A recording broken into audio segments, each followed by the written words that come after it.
Assalamu alaikum wa rahmatullahi wa barakatuh. May Allah's peace, mercy and blessings be upon you all. I welcome you to this short series of ours looking at the importance of dhikr and then taking some practical forms of remembrance of Allah and du'as and trying to understand them and comprehend them and try to make them an integral part of our daily lives. I start off with a very important hadith to remind myself and my brothers and sisters with. And that is where the Prophet ﷺ, he is teaching us the importance of dhikr. Where he said to his companions, أَلَا أُخْبِرُكُمْ بِخَيْرِ أَعْمَالِكُمْ وَأَزْكَاهَا عِنْدَ مَلِيكِكُمْ وَأَرْفَعُهَا فِي دَرَجَاتِكُمْ. The Prophet ﷺ, he said, should I not inform you of the best deeds that you can perform? And should I not inform you of the purest deeds with Allah? And should I not inform you of those deeds that raise you in rank in the sight of your Lord?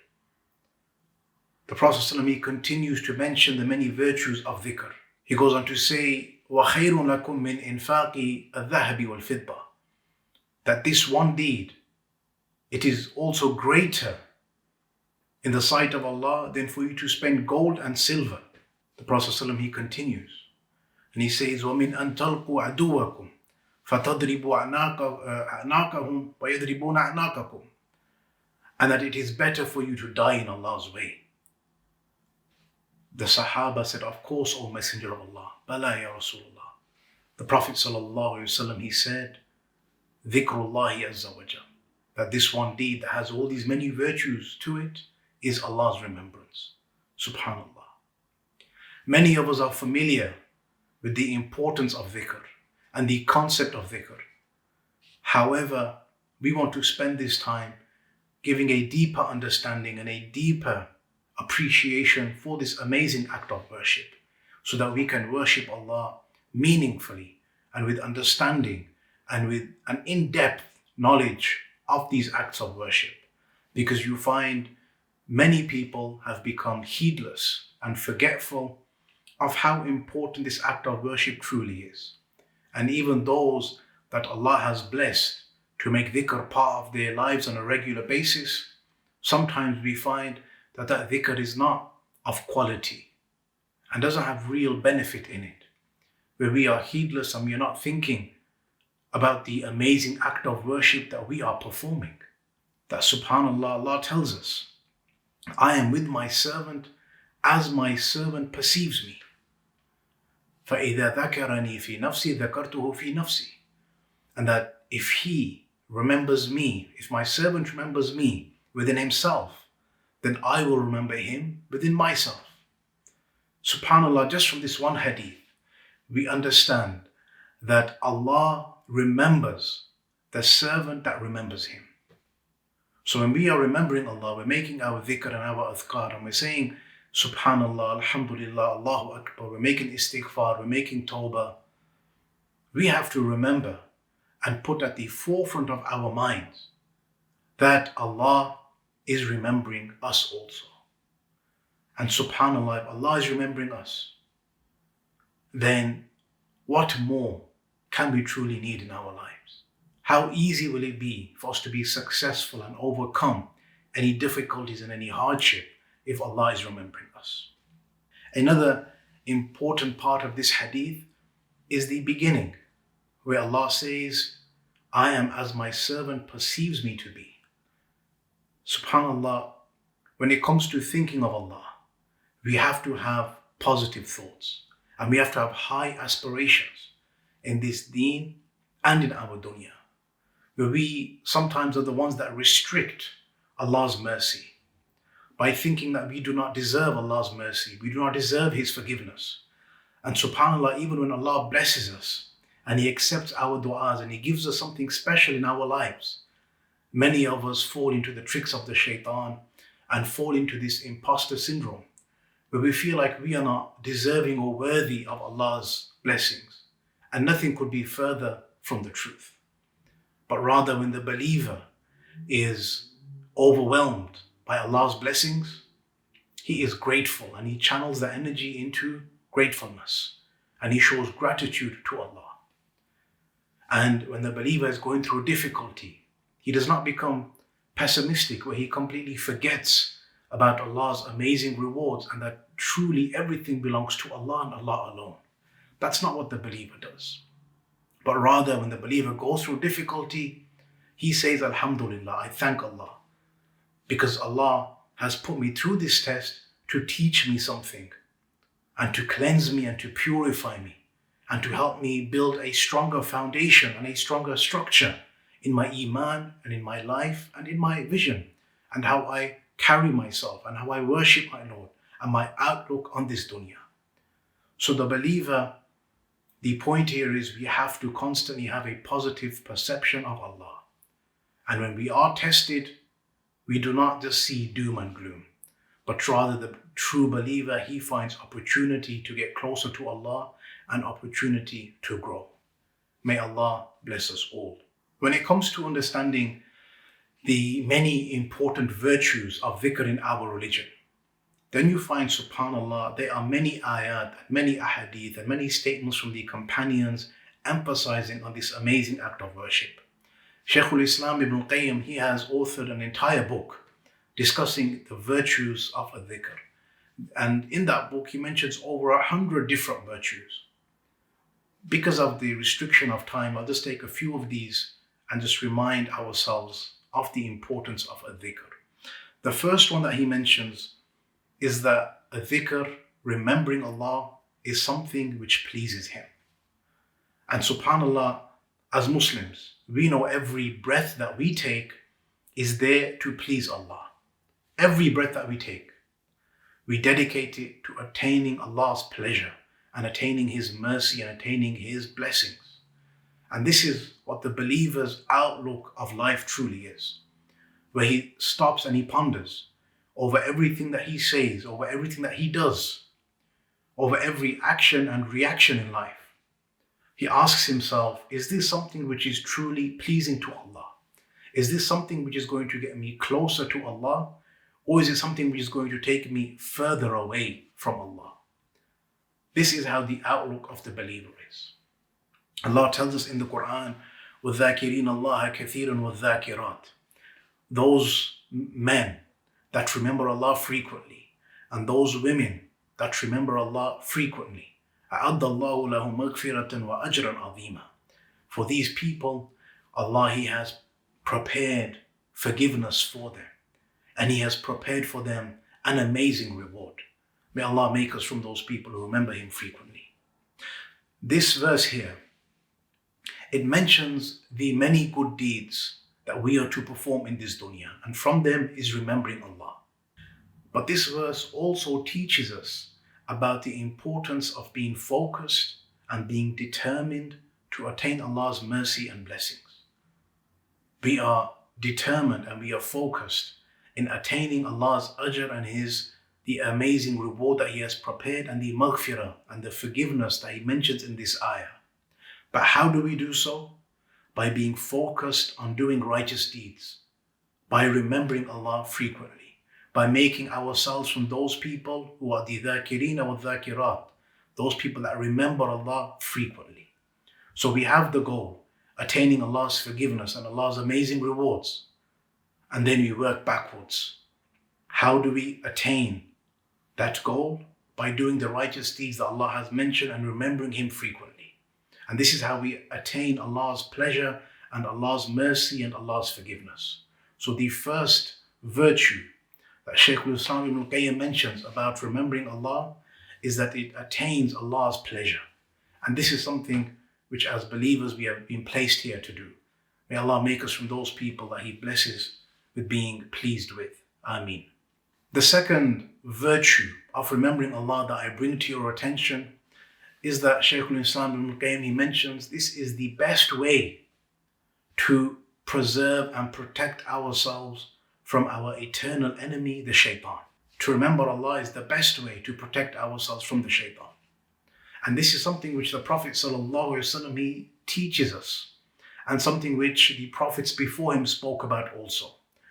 Where the example the Prophet ﷺ gives is that imagine if you are escaping and you are running from your enemy and he's close behind you, and you find a fortress, a secure fortress, and you enter into it and you lock the doors behind you and there's no way between you and that enemy now.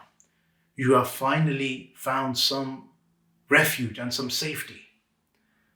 The Prophet ﷺ, he gives this example and he says, كَذَلِكَ الْأَبْدِ لَا يُحْرِزُ نَفْسَهُ مِنَ الشَّيْطَانِ إِلَّا بِذِكْرِ اللَّهِ.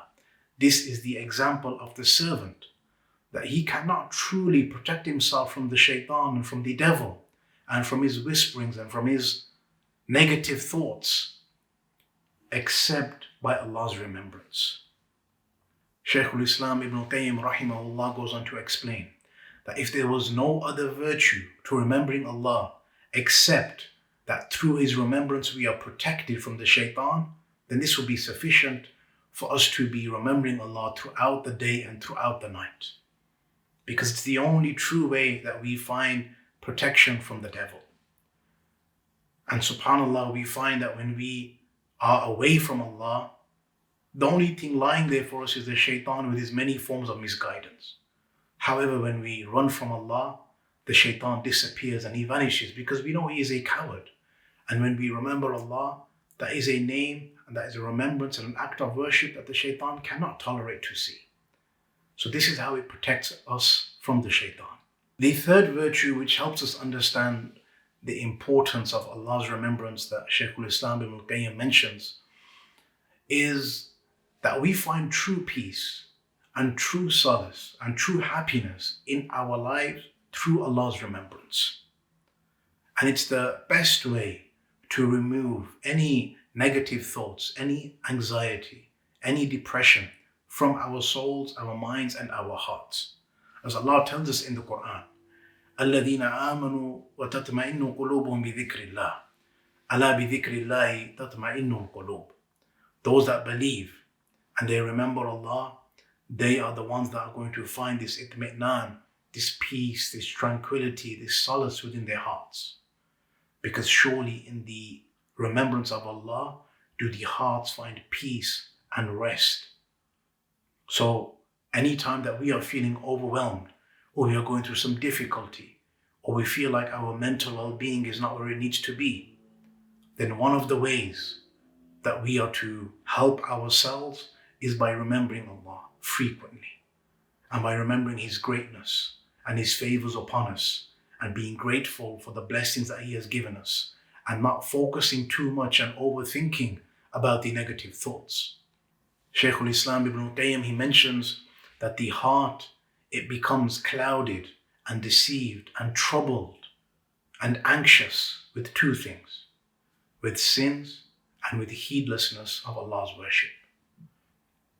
And it is cleansed and clarity is brought to it with two things, by Allah's remembrance and by seeking Allah's forgiveness.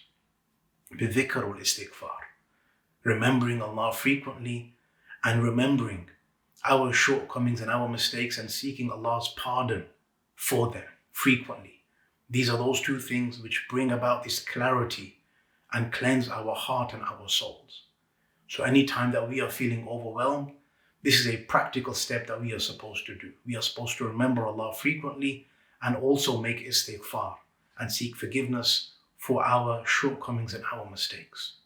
The last virtue that I share with you, my brothers and sisters, about the importance of dhikr and the many virtues that it has, is that, subhanAllah, when we remember Allah, it helps us worship Him with a level of perfection, with a level of meaningful worship. Not just as an empty slogan or just as an habitual worship with no real meaning, where you find culturally people have the prayer beads and within a minute they make istighfar 100 times, or they say subhanallah 100 times, but they're not pondering and reflecting over what they're actually doing, that they are remembering the Lord of everything in existence. And when they do this, He is remembering them in return. This is something which they are not aware of. May Allah guide us all and enable us to worship Him to the best of our abilities. Also, when we understand and comprehend the virtues of these sayings and these phrases that we say, and how beloved they truly are to Allah, and how much rewards He has placed therein, as well as understanding their meaning and how that affects our psychology and our iman and our souls as Muslims. What these words actually mean and the heavy meanings and lessons and wisdoms that they contain. Once we combine all of this and we perform dhikr regularly, you will see the amazing impact it has upon your iman and how it draws you closer to Allah. May Allah bless us all with worshipping Him correctly. This is why the Prophet ﷺ, he said, مثل الذين يذكر الله والذين لا يذكر الله كمثل الميت والحي.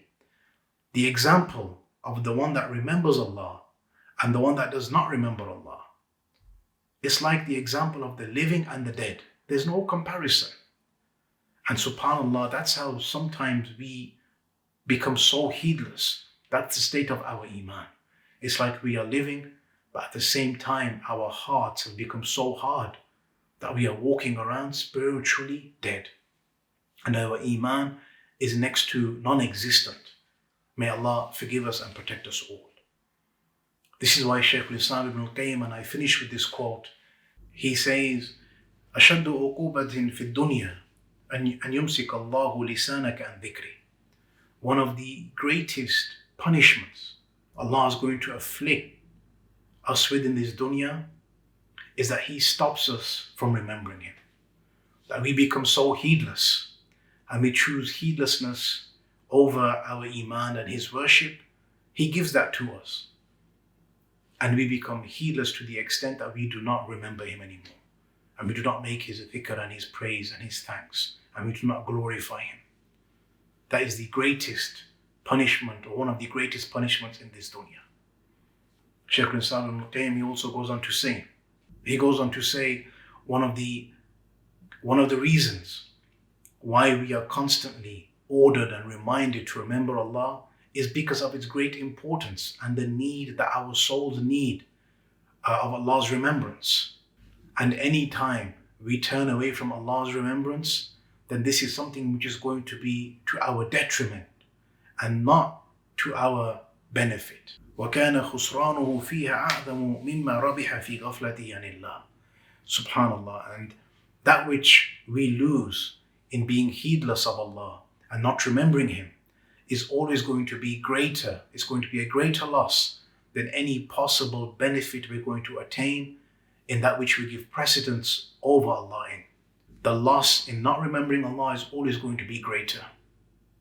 May Allah forgive us for our shortcomings. May Allah enable us to worship Him to the best of our abilities. Allahumma a'inna ala dhikrika wa shukrika wa husni ibadatik. O Allah, aid us to remember You frequently. O Allah, aid us to give You praise and thanks. And O Allah, aid us to worship You to the best of our abilities. And surely Allah knows best.